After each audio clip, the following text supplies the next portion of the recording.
Assalamualaikum warahmatullahi wabarakatuh. Yang terhormat kepada Abi Hanif dan Umida selaku pengasuh Pondok Pesantren Super Kemlar Hanifida. Yang terhormat kepada Mas Amik, Mas Awani, Zarani, Lia dan Kamila. Dan yang terhormat kepada jajaran pengurus, kepada Mbak Zuha, Mbak Tuha, Mbak Nafi, Mbak Konia, Mbak Lia, dan Mbak Rifki sebagai Menteri PT Imajinasi.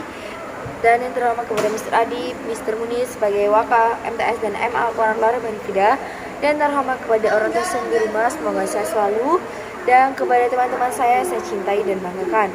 Oke, perkenalkan nama saya Kartika Amelia Permatasari. Saya di kelas 10 MA Al-Quran Lara Hanifida. Di sini saya akan menjelaskan tentang bab ke daftar dan dusurun. Bab kelima tentang kitab Faraidul Bahiyah. Pada bab kelima ini menjelaskan tentang kaidah yang pertama. Ada al-istahu, al-ijtihadu la yuqtadu bil istihad. Artinya ijtihad itu tidak dapat diubah dengan istihad yang lain. Nah, pasti kalian bingung kan apa itu ijtihad? Ijtihad itu adalah mencurahkan pikiran kita kepada sesuatu. Seperti itu. Kemudian ijtihad itu bisa dibagi menjadi dua. Yang pertama ijtihad yang berhubungan dengan Allah itu dengan ijtihad shawab, dan yang tidak berhubungan malah kebalikannya itu disebut dengan ijtihad khoto. Dan ijtihad itu hukumnya itu tidak dapat diubah seperti itu. Kemudian ada pula masalah-masalah yang dikecualikan. Yang pertama itu adalah perubahan oleh imam. Kemudian yang kedua itu ada kismatul ijbar, yaitu pemindahan ijab, seperti itu penerimaan. Kemudian adalah masalah kharij dakhil, kemudian adalah masalah takwim, seperti itu.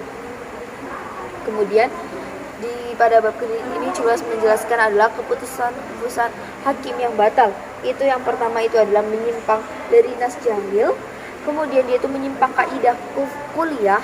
Jadi dia itu menyimpang kaidah seperti itu, menyimpang pendapat seperti itu. Kemudian dia itu menyimpang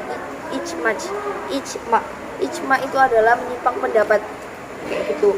Kemudian dia itu keputusannya itu tidak berdalil, kayak tidak tanpa dalil, itu nggak boleh juga. Itu termasuk keputusan hakim yang batal. Kemudian yang kedua itu ada idzamaklah alalu wal rahmah ulibal haram. Jadi itu adalah kumpulnya dua istri yang bersaudara, hukumnya itu menjelaskan tentang haram dan halal. Yang diharam yang itu menang. Jadi kalau kumpulnya dua istri yang bersaudara itu hukumnya itu haram. Tetapi kalau dua istri yang jariah itu hukumnya nggak apa-apa. Seperti itu. Kemudian kalau yang pada masalah itu yang dikecualikan itu, yang pertama itu adalah tentang burung yang terpana. Lah misalkan burung yang terpana, kalau burung yang terpana itu kan dia jatuh, kemudian dia itu nggak apa-apa, disebut halal juga.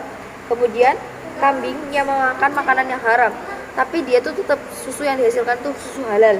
Kemudian ada muamalah, kayak muamalah pekerjaan. Jadi dia itu bekerja kepada orang yang pokoknya dia tuh orang yang mengajinya itu ternyata dia tuh uangnya itu haram, tapi itu hukumnya itu makruh.